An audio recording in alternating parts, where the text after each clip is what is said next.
It's great to be in the villages. I want to thank Dr. Nelson and everybody at UF Health for having us, and thanks for all the good work they've been doing throughout this whole time. We've worked with UF Health on doing testing in the villages very early on.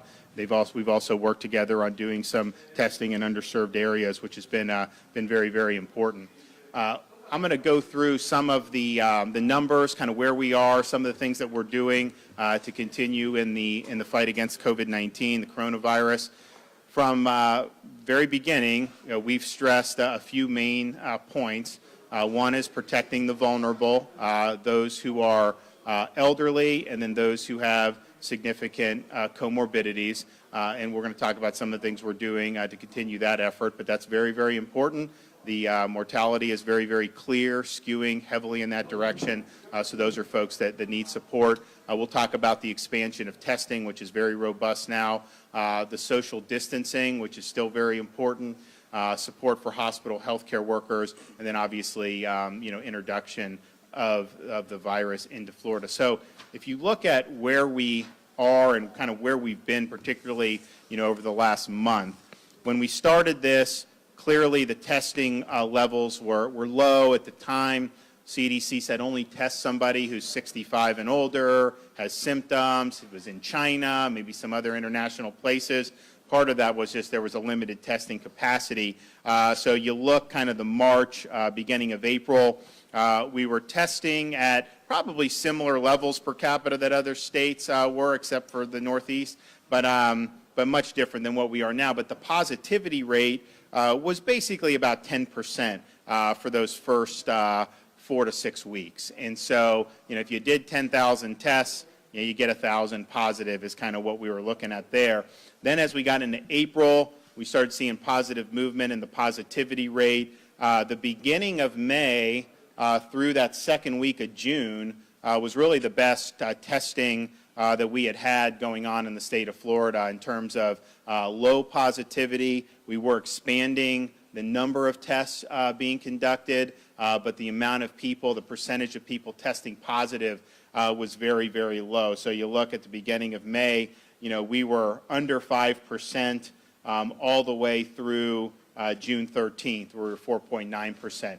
Now the June 13th week, 7th to the 13th, you started to see, even though 4.9 is still good, we were 3.3% the week before, started to see a little increase in the positivity. Part of that was driven by discrete outbreaks that we were seeing in different parts of the state. But I think that was kind of the beginning of then the next week we get into, and again, we're testing a lot of people, 230,000, but we went to 9.5% positivity. And so you're testing a lot of people, but the percentage testing positive is higher. And then the following week, a huge increase in the number of tests that are done, but also an increase in the positivity from 9.5 to 11.9%. And then this past week, we did almost 400,000 tests, but had just under 15% positivity. And really, when you look at the positivity, it's been about 14-15% pretty consistently now for more than a week. I mean, really probably about 8 to 10 days. So, when you're looking at cases, and I'll talk about this a little bit more in a minute, for every case that's documented, there are many more infections that have actually occurred. We only diagnose a small fraction of the total number of infections. So if you are at 5% positivity and you test 50,000, and then you test 100,000, the positivity stays the same. Yeah, you'll have twice as many tests come back positive, but it's not really evidence that it's more prevalent. When you are seeing the positivity increase, more people out of whatever amount you're doing testing positive, that's an indication of the positivity increasing. And so some of these things we've seen over the last 8 days, I know the media say, oh, this record case, it's basically been the same. I mean, yeah, when we do 85,000 tests, we're going to have more. If we're doing 40,000 tests, we're going to have less positives. But the percentage has been pretty consistent. Now, we want to get back down on that 3-4% that we were in May and early June. At the same time, the 15%, that's a far cry from what you were seeing in places like the Northeast, where they were 30, 40, 50% early in the pandemic. And in fact, we are now at the point where we've tested 10% of the state's population, so 2.2 million people. We got about, obviously, a little under 22 million Floridians, and so that's a lot of tests, but I think it's something that was significant. We wanted to expand testing, and we've done it. And then here's the stats for the last week. Almost 400,000 people tested, 14.8% tested positive. So again, if you take the May percentage, we would have probably been 4 or 5%. So that's going to generate a lot more tests, positive tests, when you're testing at 14.8%. And the positivity is not uniform throughout the state of Florida. If you go down to Miami-Dade, they've been 20%. You look at Hillsborough, they've been between 15 and 20%. I think Orange County has been over 15%. And then there's other places that have been less. And, may not be, some places were 1 or 2% in May. Now they may be 6 or 7. So you have seen an increase in the positivity, but there are a lot of parts of Florida that are still in the single digits. So obviously we want to keep it that way and then be able to do. And then the median age is really significant. And I'll talk a little bit more about that in a minute. The median age of everybody testing right now positive for this past week is 36. And as we've seen the cases increase, the median age every single day has been in the 30s, sometimes as low as 33. Why is that important? Well, because this is a virus that does not affect all age groups equally. It's much more lethal for people who are in their 80s and 90s than it is in your 20s and 30s. And I'll go through some of the numbers, but basically, if you're under 40 and you don't have significant comorbidities, the fatality rate for this is pretty close to 0. So who is testing positive is just as important as how many people are testing positive. This is probably a 2-decade shift from where we were with the median age at the end of March, beginning of April. We had been in the 60s, then in the 50s, and then as this upswing has really been driven by a lot of people in their 20s and 30s testing positive. And so here's an example of kind of the risk profile by age group, which is very, very important. So you look in kind of the younger, kind of the 15 to 44, that is where the bulk of these positive tests are now coming from, and particularly that 25 to 34-year-old age group. I mean, far and away, it's blowing everybody out in terms of positive tests. You look at the COVID-related fatalities, and in those age groups, I mean, the rate is incredibly, incredibly low. Many of the people in their 20s and 30s who are testing positive are asymptomatic. They're being tested because maybe they were exposed, maybe for workplace, and then those who develop symptoms mostly develop mild symptoms. And so these are the folks who are just simply less at risk than the folks who are 65 and plus. And there's a big difference, too, in the risk profile between 85 and plus. 75 to 85 is definitely lower, and then 65 to 75 is definitely lower than that. And then obviously as you go down further, absent comorbidities, it goes down very, very low. So the case growth is really being driven primarily in these low-risk groups. Now at the same time, just because you're 21 and you may not have significant symptoms, that does not mean that you can't infect other people. And I think that that's something that we're obviously concerned about. But this is really the picture of where we were since the cases started going up in the last month, has really been driven by those age groups right there. And in fact, if you look, that's the cases by age in the state of Florida. The age that has the most cases in the state of Florida is age 21. And again, without comorbidities present, you're looking at practically a 0% fatality rate. Obviously, as it gets older, it goes down. That's obviously a good thing. We don't want to see cases in the upper age groups. But really, it shows you kind of that real significant increase from those 20s and 30-year-olds testing positive. That's where most of the community transmission is really coming from, particularly in metro areas like the Orlando and Hillsborough. If you look at their median age, that's dropped dramatically in some of those metro areas. That's fueled by some of those folks in those age groups that we're seeing. So it's so when you see the cases, obviously it's something that we're seeing. But it also does matter who's testing positive in terms of mortality and morbidity. And if you look, and people don't usually talk about this, the case fatality rate by state.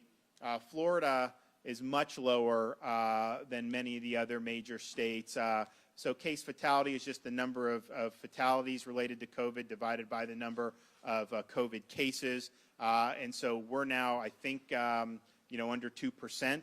And that's been trending downward. And I think that that's a reflection of the fact that a lot of the newer cases over the last month have been driven by people who are at very low risk for fatalities. So part of it too, and I think the doctors will talk about some of the things, they also have more tools at their disposal to be able to treat people as they come in. And again, that, the whole idea of flattening the curve was not that you would not have more infections. I mean, no one said that you can just somehow stop it. The idea was you kind of spread it out so that the healthcare system is in a position to be able to handle what happens. And clearly, we did that in Florida in March and April, no problem, had very relatively low hospital occupancy. We had a lot of availability. And then even as they put the elective surgeries back in, most parts of Florida, you still have about a 25% availability. And so that's part of it, but it's also the treatments and the other things, learning from other countries, other states. And so they've done a really good job about that. But, we have probably the most vulnerable population, but then to have a case fatality rate that's now below 2, and of course, many more infections and cases. So the actual infection fatality rate is going to be much, much lower than that. Here's what we're looking for total tests in Florida, 3-day rolling average. That little peak in May, I've said this before, but that's artificial. That was about 6 weeks worth of backlog negatives that got dumped over a 2-day period. So really, it has been a pretty smooth ascent from where we were in March until where we are now at the beginning of July. And we're averaging, I think, over the past week, I think it's like 60 to 65,000 test results a day coming in. Part of that is because I'll talk about what Florida's done to expand testing. Part of it, the hospitals, they're testing everyone coming in for procedures, if they're in for childbirth, if they get in a car accident, they're getting swabbed. So you have way more testing being done at the hospitals than you did in March and April. One of the things we look at are these syndromatic indicators. And again, sometimes there's signal in this, sometimes there's noise in this. Clearly, you can see if you would go back in May, this was something that was incredibly stable and low throughout most of late April, all of May, beginning of June. And then as you start to see in the second week of June a little bit of an increase in the COVID-like illness. So this is people that go to the ED for COVID or influenza-like illnesses that we track. So these are ED visits. So then you look as we get into the middle of June, you see the increase in the COVID-like illness visits, and then it goes up even more towards the end of June, and then really at the very end of June, you see, and then you have seen it kind of taper back. Too soon to know whether that's a sustained trend, but obviously those are syndromatic indicators that we're looking at. When you get positive test results, sometimes these labs will take a week to turn the test around, and so you could be getting a positive test today, and someone may have taken that test 7 days ago. They may have been infected 7 days before that. So chances are they've probably already, if they need to, probably already visited by the time some of these test results come back in. And so it's unfortunately, you're not in a situation where these are instantaneous test results. But those are things to look at, these COVID and influenza-like illness indicators. So we're going to continue to monitor that. And I said before, and I'm just going to stress that cases are simply detected infections. There are and have been way more infections than documented cases. And so if you see 5,000 cases, 10,000, just understand that is not the sum total of the people that have been infected. If we were doing 80,000 tests a day in March or April, those numbers would have been dramatically higher in terms of case numbers than what we ended up having. And here's an example of what we mean by that. And this is recently, the end of June, CDC put out. They did antibody testing and seroprevalence surveys in different parts of the country. They did one here in southern Florida in the 4 counties, Martin, Palm Beach, Broward, and Miami-Dade. And if you look, they were testing for the presence of antibodies, IgM, IgG, and this was done over a period April 6th to April 10th. At that time, there had been 10,500 cases reported. Based on the antibodies and the seroprevalence, CDC believes that there were actually 11 times more infections at the time in southern Florida. So that's 117,400 infections that had actually occurred. And if you think about the antibodies, the IgG takes about 2 weeks to develop, IgM probably about 7 days. So if you're testing kind of at the beginning of April, these are infections that may have happened in February, but certainly the first couple weeks of March, probably not that much later by and large. And so that seroprevalence clearly would have increased by the time you get into April. And then so if you want to know what the seroprevalence was on, April 10th, you really need to figure out when those infections occurred, when the antibodies developed. And so I would imagine, and the University of Miami has done this for Miami-Dade, they've had infection rate, I think, 16 times higher than the number of cases. We do antibody testing throughout the state at our drive-through sites for healthcare workers and for first responders. And what we're finding, places like Miami, 7 to 10% test positive for antibodies. Some of the places like Orlando, Jacksonville, they're more in like the 3.5%. But still, that is showing you that the prevalence is not captured by just the detected cases. Now, that means a couple of things. It means that the virus is more widespread than what the cases would say. It also means that the fatalities are less than a simple raw case fatality rate, because you'd have to include all the infections doing a seroprevalence. And so that's why CDC now estimates the infection fatality rate for corona to be about 0.26. I think is their best estimate. In Florida, if we do have a 1.9% case fatality rate, if you are going to say something like 10, 11% higher, that would obviously bump that down to about 0.19. So, but I bring this up just because I think it's important that people understand how this has developed, and these were infections that likely occurred before there was any 15-day to stop the spread, before we, had thought that there was necessarily widespread. So I think it shows this thing has been circulating for longer in our country than we initially thought kind of at the beginning of March. I mean, at the beginning of March, we're testing people. It's like, oh my gosh, we have a case. Like, this is it. That's the infection. And in reality, that was a function of the testing criteria. Had you had a broader testing criteria, you would have picked up more cases at that time. And I bring that up too, just because as you see cases, people just should put it into context about what's going on. There's no need to really be fearful about it. I mean, we can talk about the different steps that individuals can take, that we're going to take statewide. But at the end of the day, this is something that's been around for quite some time.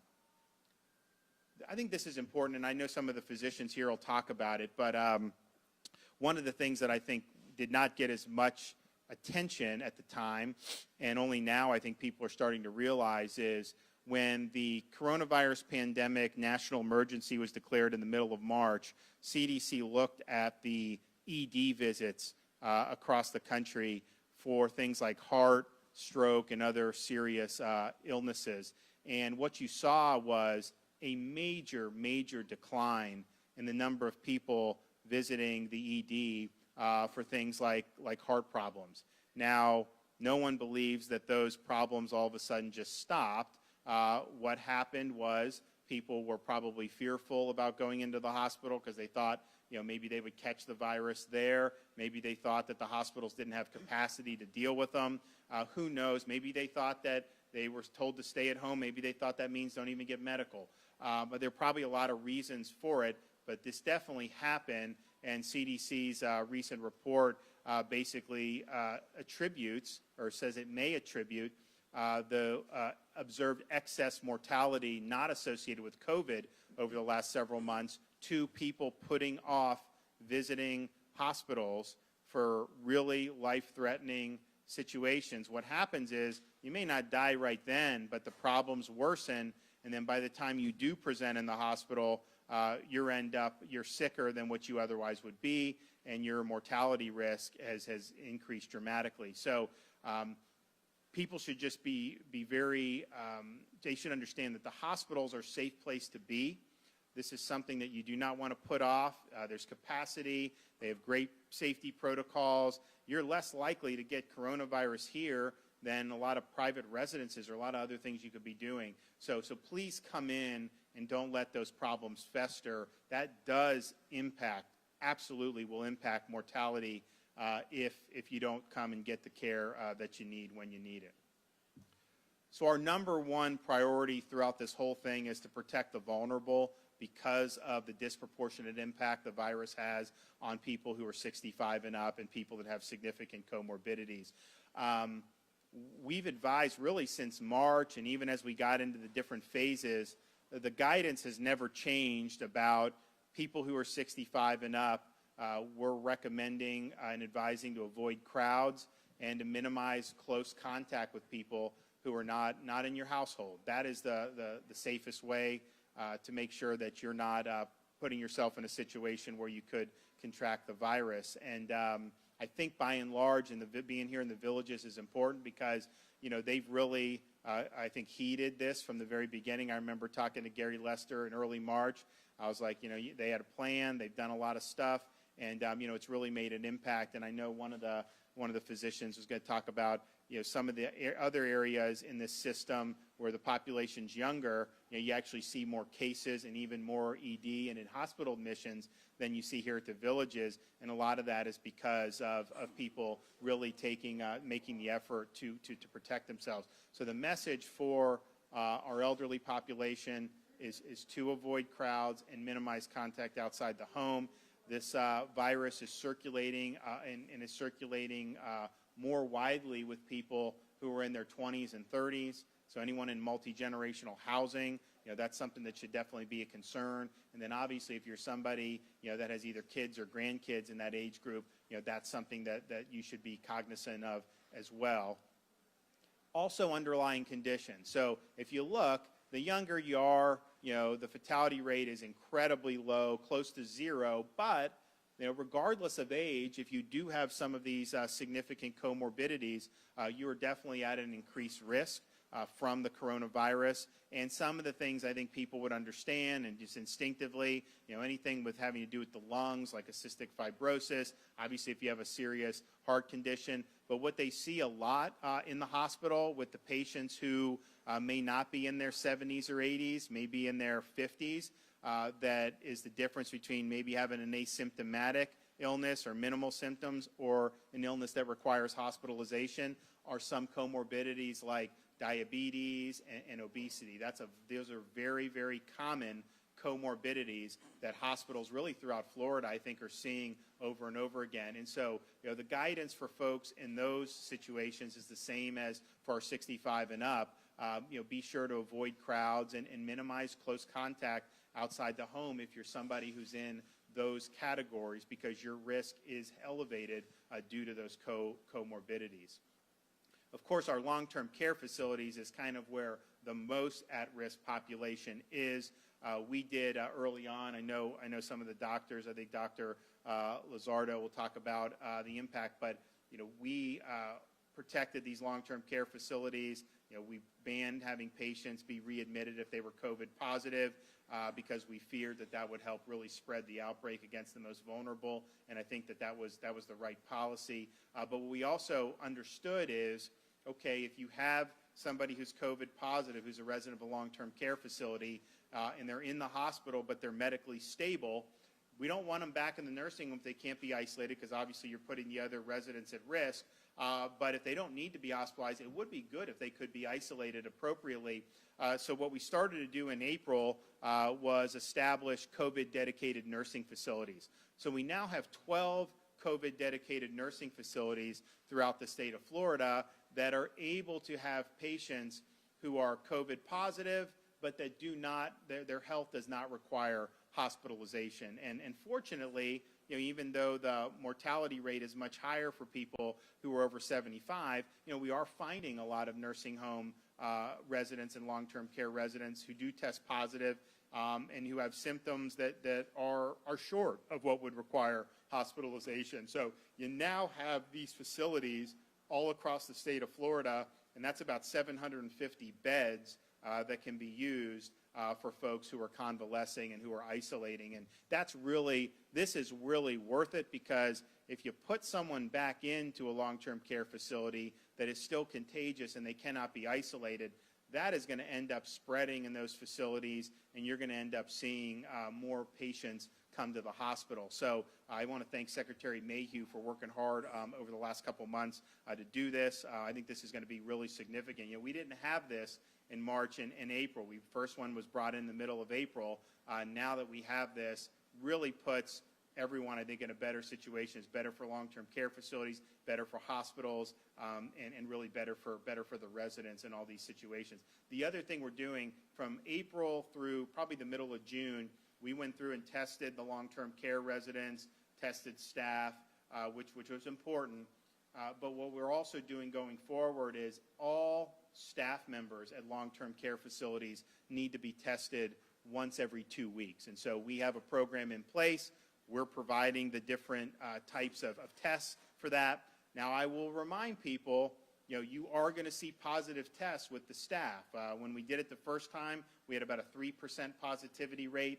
Now that this is something that is more prevalent in the community, that is likely to be reflected in these staff members. And so I'm hoping that it's lower than the 15%, and it may be, because they have tested lower than the general population throughout the whole time, but we're apt to see that. Now, what we will do is, obviously, they will be isolated, and they won't be interacting with the residents, and so it's an important screening mechanism to keep doing. But you got almost 200,000 people who work in these. We've got over 4,000 facilities throughout the state of Florida. So you have over 200,000, almost 200,000 folks who are going to be tested every 2 weeks. So that's going to be a lot of tests, and it's going to be, and it will be some new cases without question. But if you isolate them, then we're protecting, I think, the vulnerable in the way that we really need to. And of course, we have almost 85% of the corona-related fatalities have occurred in age group 65 and plus.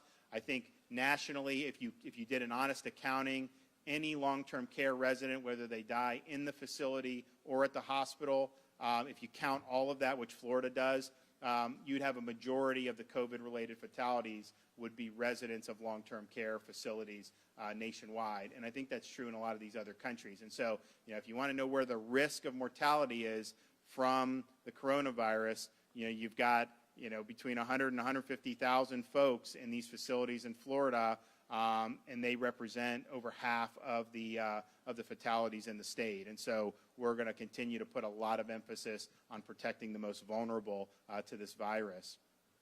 Social distancing. We obviously we stress this and have been. I know as things kind of changed a little bit at the end of May, beginning of June, there were you saw a lot more large gatherings, you saw different things. And I don't know if maybe people thought the social distancing, is kind of yesterday's news. It's important to continue doing it. And so we're really pointing out the best way you can protect yourself, but particularly protect our most vulnerable and slow the spread, is to avoid closed spaces, crowded places, and close contact settings. And sometimes that can be all three. I mean, if you're at a private party inside an air-conditioned house, and people are shoulder to shoulder, and you're talking over music or something, that is going to be an incredible vector for transmission. When you're in enclosed spaces, particularly with air conditioning, you're going to see more of transmission than you would if you were in, even if you're inside, if it's a little more spacious, and certainly, obviously, if you're outside. But the social distancing is important, because if you do it, you're not going to get infected if you're maintaining the appropriate distance. Now, we've also said now since May that if you can't social distance, wearing a facial covering can cut down on the transmission. We believe some. But it's not in lieu of social distancing. If you can social distance, you still want to do that because that's the best way to prevent infections, whether you infecting somebody else or somebody else infecting you. So those closed spaces, crowded places, and close contact settings really are what makes this thing spread. And we now know, I think, pretty clearly, outdoors, fresh air, sunlight, heat, humidity, it's less risk. It doesn't mean it's no risk. I mean, if you're very close and doing things like, definitely. But if you're just outside, the chance of you acquiring this from fleeting contact from somebody, is very, very low. The higher risks are those enclosed, crowded spaces with the poor ventilation. Florida, I think you're seeing all this happen throughout the Sun Belt, from the Carolinas to Southern California, places like Arizona, Texas, Florida that are hot in the summer. People tend to want to retreat inside to the air conditioning, and that's understandable. But if you have groups of people in the air conditioning, that is going to be better for the virus than if you were outside in the sunshine. And that's, I think, been proven over and over again. And so different environments carry different risks. And so as best you can, minimize a lot of contacts in those high-risk environments. So we talked about, back in March, the mantra was flatten the curve. I mean, people don't really, talk about that as much anymore, but the theory behind it was, if you had infections just spike, you could have patients flooding the hospital. The system may not be able to handle it. So we wanted to slow the spread. We couldn't end the spread, and obviously, I've said we're going to have cases, going forward. But it's allowed us to be in a position to be able to better handle, what's going on. Back at the end of March, we had 7 state-supported testing sites. By April 1st, we had tested 20,000 people in those sites, which at the time wasn't bad. I mean, there weren't tests available everywhere. You kind of had to do what you had to do, but that was what we did.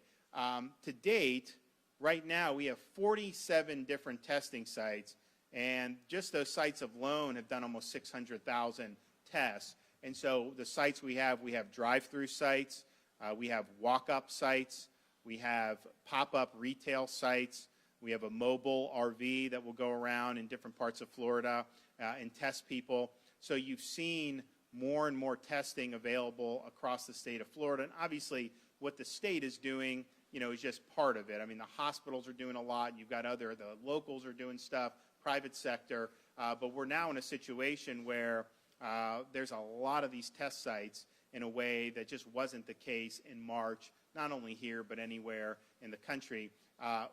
In May, when our numbers were low, I was begging people to get tested. Some of these places had relatively light traffic.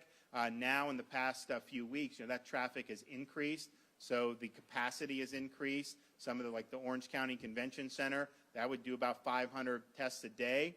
Now they're doing 1,750 a day, and they've expanded lanes and done some of the other things. Some of these retail sites would do 25 a day. Now some of them are doing 150 a day. So you've definitely seen more of an interest in getting tested, which is good. One thing we are going to do, though, is make available on a wider basis antibody testing. And the reason is you've got a lot of people now who are testing who aren't presenting with symptoms, maybe because of work, maybe because someone they know got infected. And the problem is if you're negative, it doesn't mean that you can't get it the next day. I mean, it's really a fleeting thing to have a negative test. If you do an antibody test and you have the antibodies, well, that's something that's very significant in terms of the information. And so for somebody, if you're not symptomatic, those antibody tests really would be good. They can detect a recent infection. If you have IgM antibodies, that means that you've likely been infected within a relatively recent time. IgG antibodies would be, at least 2 weeks prior, maybe longer than that. But right now, we've been doing it for healthcare workers and for first responders. But I think it's important for folks to be able to have access to that. So we're going to be working on ways that we can get more antibody testing out. The good thing about the antibody test, you get the results in 15 minutes. Bad part is it's a blood test. It's not a swab. So some people would rather be swabbed than have the blood taken. But it is good information to have. So we're going to be working on that. But the testing is so much better today than it was in March and April. And that includes the hospitals as well as the state of Florida. Another major issue that we were concerned about in March and April was personal protective equipment, particularly for first responders and healthcare workers. Our Department of Emergency Management has sent out huge amount of resources to hospitals, but particularly to long-term care facilities. We imposed a PPE mandate on them in March, and then we sent the N95 masks, we've sent face shields, we've sent gowns, we've sent this stuff to them. Obviously, we've also helped the hospitals with things that they've needed. Now, I have not talked to any hospitals who are having problems with PPE at this point, which is a great thing. But we're in a much better position than we were prior to April. You also see part of the reason I think the fatality rate is lower is because you have better treatments today than you did in March. We brought a lot of hydroxychloroquine to Florida to have that as an option. A lot of physicians, you've used it the whole time and like it. There was a study that came out in the Lancet that had to be withdrawn that said it was bad. Now Henry Ford Medical in Detroit says this has been very helpful. Bottom line is we want to provide that for physicians to make those decisions with their patients. The convalescent plasma has had success. The remdesivir, which we work with HHS to get to the hospitals, has had success. And then you've got things like the steroid and these other therapies. So the patient experience is much better today than it would have been in March or the beginning of April.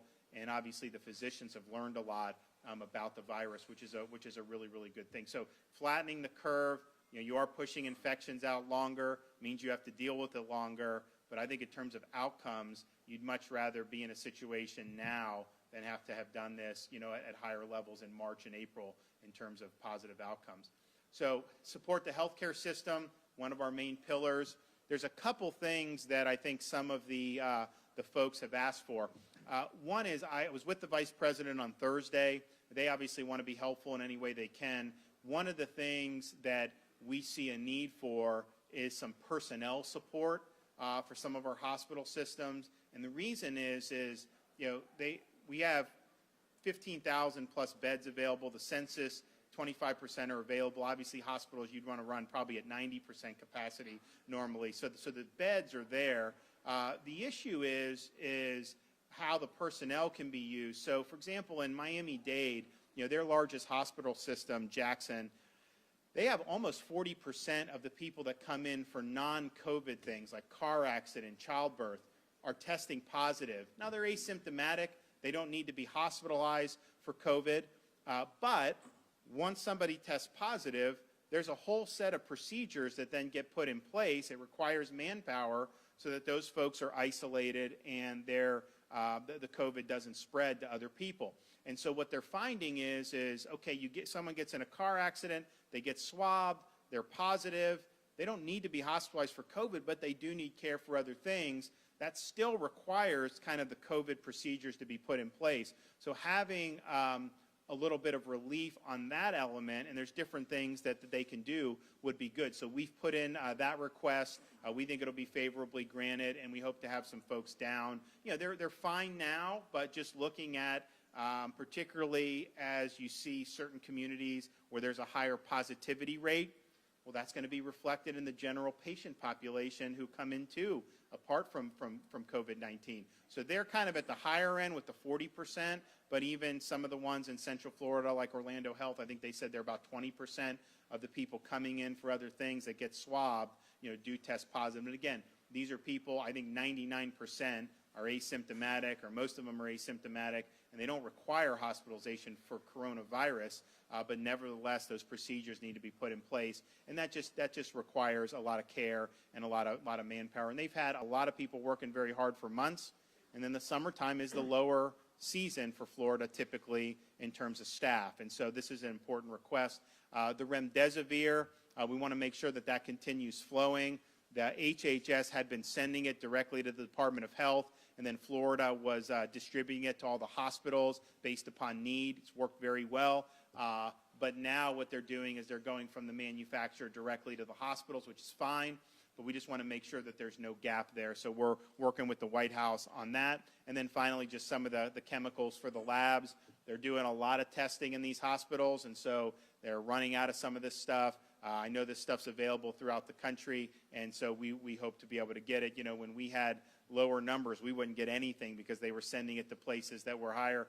So the fact that we have these cases, we're running a lot of tests, people get that the hospitals need to be able to turn around these tests very quickly. So that's something that we're going to be working on really significantly. So we're better prepared now, and I think that the Steps to protect our most vulnerable is clearly the most important thing, that we can do to minimize the impact of the coronavirus.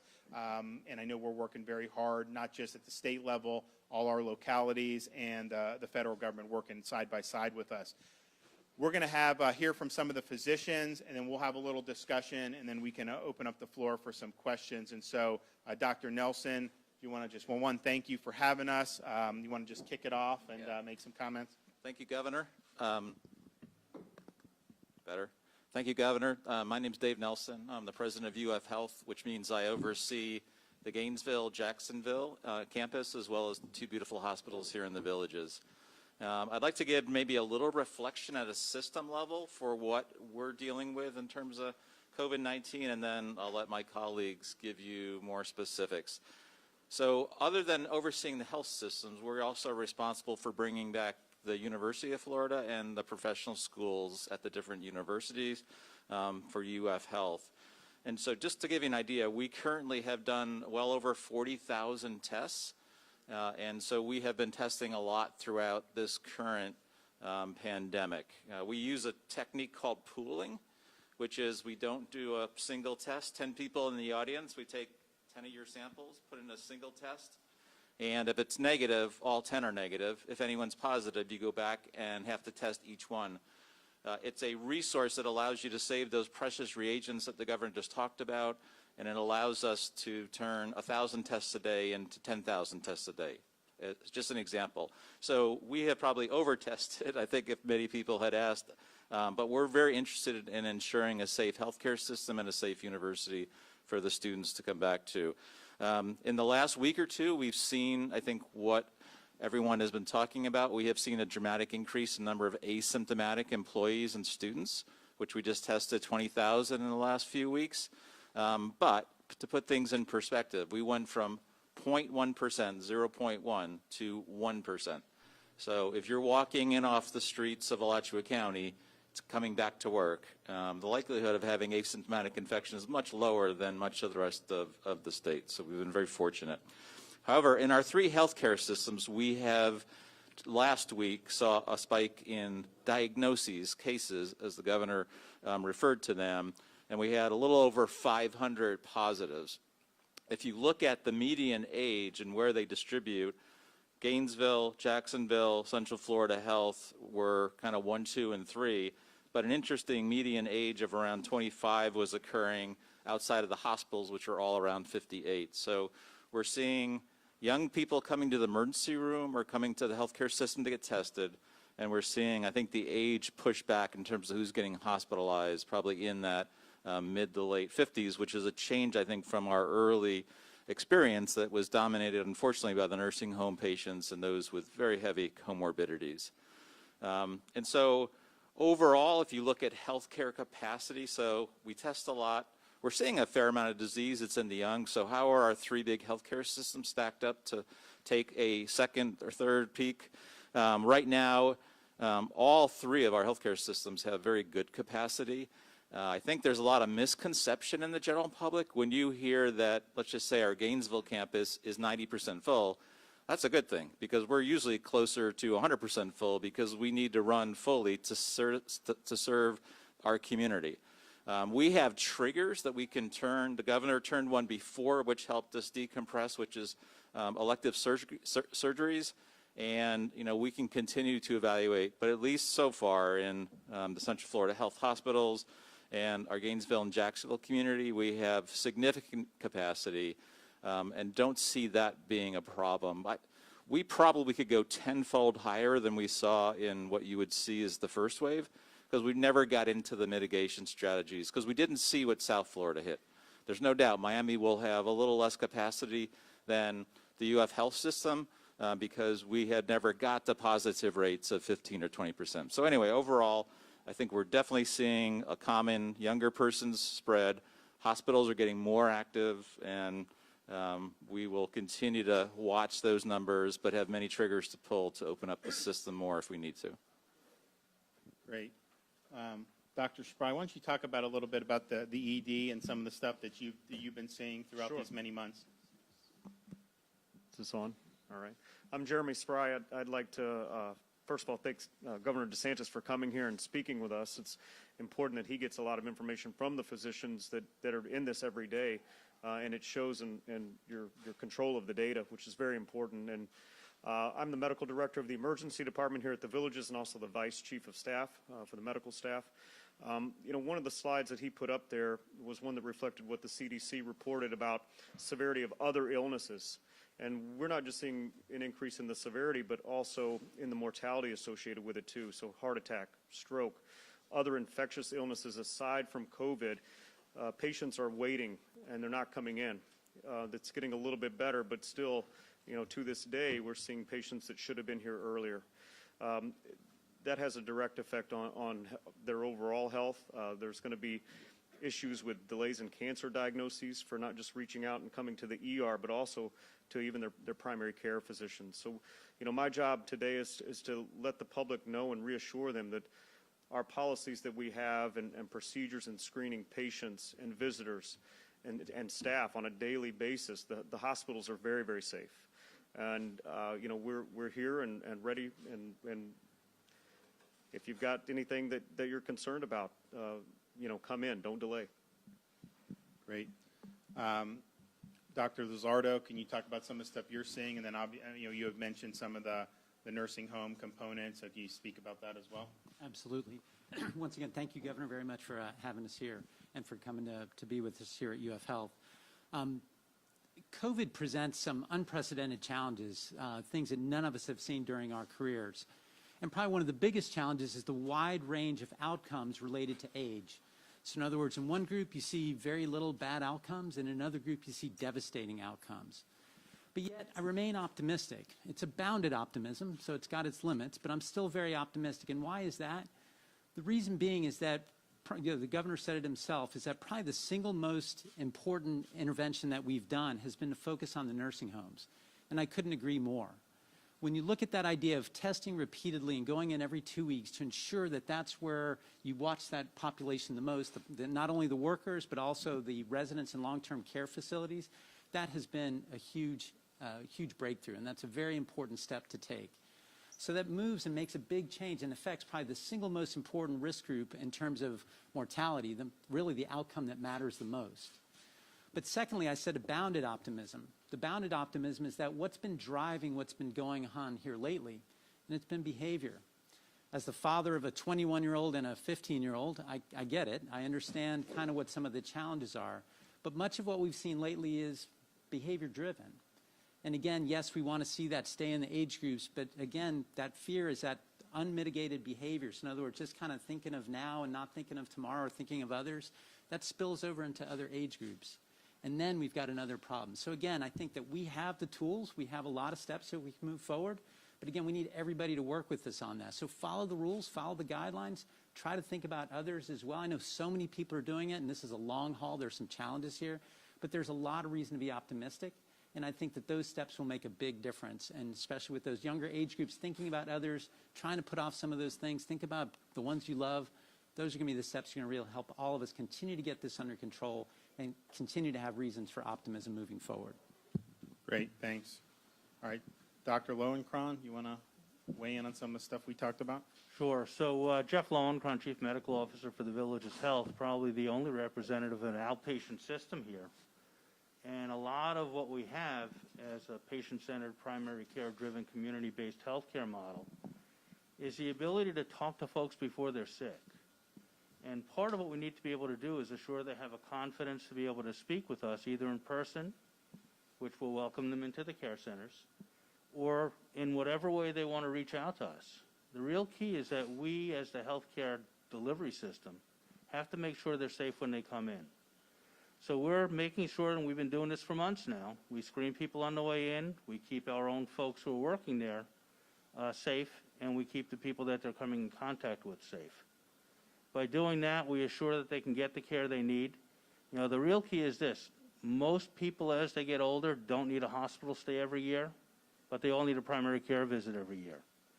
So we've seen demand for services come down for in-person, but our ability to still make sure we deliver on the high-quality service that we can is key.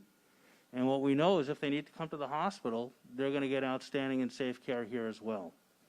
So with that, we've been pretty comfortable sending our patients here when they need to, but we do start out by making sure they need to come. So, thank you.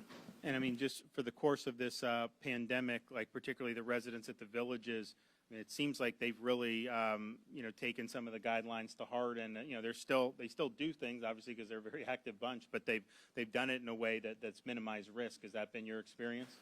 It has been, and I think one of the things that really doesn't get the credit that it deserves. So the leadership here at the hospital and our leadership and the Department of Health and the counties here have gotten together to assure we're giving a clear, consistent message as to what's been expected, and that clarity and that communication plan has been in place since March. So we've had ongoing, almost initially daily, sometimes 2 or 3 times daily conversations. Now it's probably just twice a week.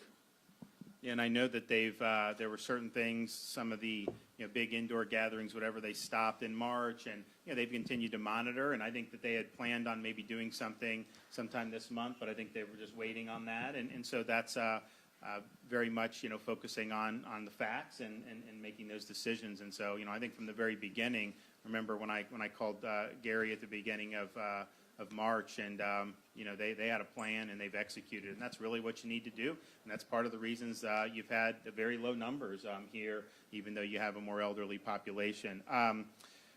Dr. Nelson, across your system, we've heard throughout different parts of Florida that March and April patients that were presenting, they tend to be older, very sick.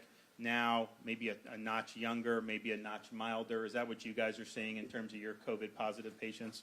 Yeah, I would say that's accurate. Also, we're so much smarter, right? We know how to put people down on prone position. We know probably not everyone needs a ventilator. We have remdesivir and steroids that have a role in hospitalization. So not only do I think we have a little bit either different virus or patient who's getting exposed, but we've just got so much more knowledge that we learned from the New Yorks and the Connecticuts and the rest of the world that kind of taught us, things that would have saved probably lives back then. So I think we're all getting better, and hopefully we'll get some new therapeutics or a vaccine down the road to make it a little easier.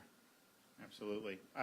So Dr. Spry, in terms of the ED visits, you guys saw a decline. How much of a decline did you see, and how long did that decline, and where are you now? Are you back to normal for things like heart and stroke symptoms? Yeah, we had about a 40 to 50% decrease in overall daily volume. That just wasn't here in Central Florida. That's all throughout the entire country. Even my friends where I trained in Detroit, the COVID capital, their volumes were down as well. Now volumes have picked up. We're still down about 10%, but we're not where we were typically, even in this seasonal area right here. So because there was a decline, and I think most people don't think that all of a sudden people stopped having heart attacks or strokes, the people that eventually would come, who probably should have come, are they coming in worse condition? Yeah, absolutely. And we said the same thing. What happened to appendicitis? What happened to heart attacks? Where did they all go? It just doesn't disappear. So they're waiting, and when they come in, they're having issues with more significant congestive heart failure because they wrote out their heart attack at the house. Or they're laying on the floor for 3 days not wanting to come in and get help. We've seen several falls at home that typically just tried to make it themselves. So it is very important that you don't ignore these things just because we're in the middle of the pandemic and you're concerned about the state of the hospital. Great. All right, well, I want to thank you guys for having us here. Thanks for all the good work you're doing. Thanks to the villages for really going about it in a really, really smart way and protecting their residents.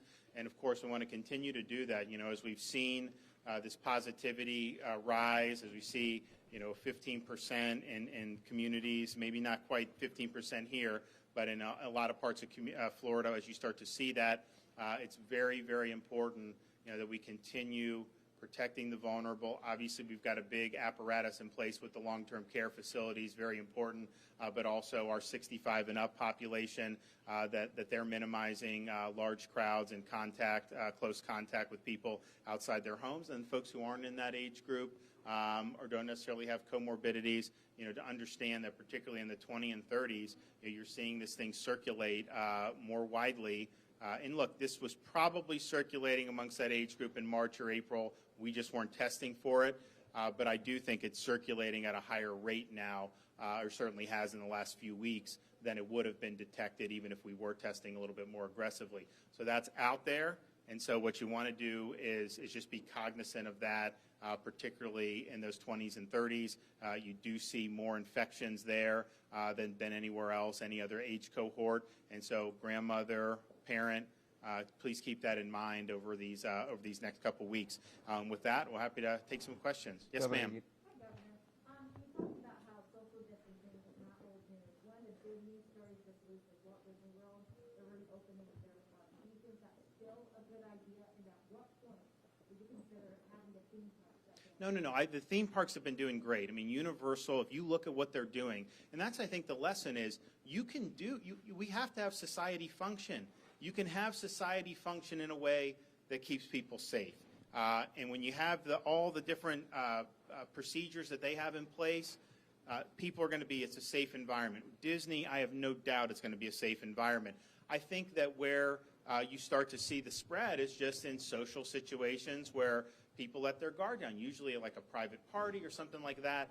That's kind of what we've seen. So, but I think that the folks who put a premium on safety, that's showing you that we're able to handle this, have society function. We still want people going to work, but do it in a way that you take some basic precautions. And so I'm really impressed with what Universal's done, and I've looked at Disney's plan. I mean, it is very, very thorough. At what point would you consider having the theme parks closed down? They've been doing a good job. I mean, that's, here's the thing. You see where where the virus is spreading and in the age groups it's spreading in. We need to protect the vulnerable. We need to protect the folks who are in the at-risk age groups, people with comorbidities. But the broader part of society, doing the moderate social distancing, doing the basic things will go a long way. And so that's what we need to do. We need to keep people working, keep society functioning, and combat it that way. And I think we will. Governor, a lot of people are singling out Florida. I'm sorry. A lot of people, as you've heard, are singling out Florida. What else is new? In some They were cases- doing that in March, too. Remember that? And it seems picking on Florida. Chicago, the latest city to implement a travel restriction for Floridians on top of New York and New Jersey and Connecticut. Europe will not allow Americans in as of July 1st. They said they were going to. But they're talking about positivity rates, not so much cases. I know you're focusing a lot on positivity rates. Some of their requirements are until the positivity rate drops below 10%, they won't allow Floridians. They're specifically pointing out Floridians. The Disney's Actors Union has said we don't think that Disney can reopen safely. They seem concerned. Are you not as concerned as they are? Obviously, we're doing so much in terms of combating this from the beginning. I mean, if you just look at what we've done with these COVID-only nursing homes. I mean, that's saving lives. So we're doing all that we can do on that. So obviously, I went through the numbers. I want us to be in May. I want us to be in early June where we're at 3-4%. I mean, there were times in Central Florida, Orange County, sometimes they'd have days they'd be 1.5%, 2% would be positive. And really, if you're at 1.5%, 2%, that's basically false positive rate. There may have been nobody that actually was infected at 1.5. So we want to get back to that for sure. I think we've stabilized it where we're at, and other states can do what they want. But you go back and look at March, the positivity rates in some of those areas, it won 15%. It was 40, 50, 60% daily in some of those areas. So it's a little bit different. And I would also say Florida is very diverse, as many of you know. We have one major metro area in South Florida that has the highest numbers, both in terms of positivity and in terms of ED visits and hospital usage. And then we have others. If you look at Central Florida, no doubt you've seen way more cases in Orange County. But the median age sometimes is in the 20s on a daily basis, never above, I think, the mid-30s. And so the clinical consequences of that has been relatively mild. Orange County has one of the lowest case fatality rates for the amount of people that you have. So there's a lot. It's not an even epidemic throughout the state. There's a lot of diversity here. Obviously, I think the solutions are going to be tailored differently based on the facts at hand. But I think that we're much better off today than we were in March, and we're much better off to weather compared to what some of those other areas are. So yeah, look, they can do what they want on Florida. I would not do that if I were them. When I took the action against the Northeast, it was factually the case that tens of thousands were coming to Miami right at the height. I didn't necessarily want to do it. Hell, I got a lot of private blowback because I know people that travel back and forth, and they told me, they're like, look, we're fine. And I just did it because I thought that that was the safe thing to do. And I think in hindsight, you look back, South Florida had it worse then, largely because I think of that being seeded. You didn't see the seeding as much in Central or North Florida, and so it was milder in March and April and May here. Now I think this part is starting to see, more cases or whatever. So, but we're really, it's a team effort here in Florida. We've got all hands on deck, and I think the people of Florida are responding positively, and I think they're responding in ways like, look, there's no need to be fearful. Let's just focus on the facts. We understand what we've got to do as a state, and let's get it done. And I think if we do that, we're going to be in good shape. And I do think, to listen to some of the things that you hear from some of the folks in the hospital systems, they understand. They prepare for this. This is what they have to deal with.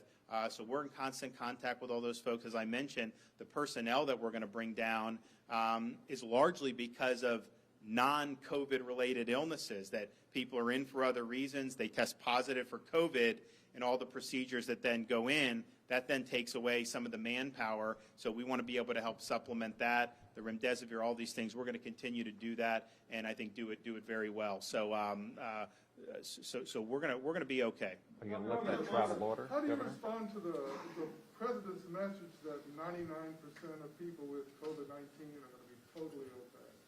Well, I think if you look, so you saw, I'm not sure exactly what he meant.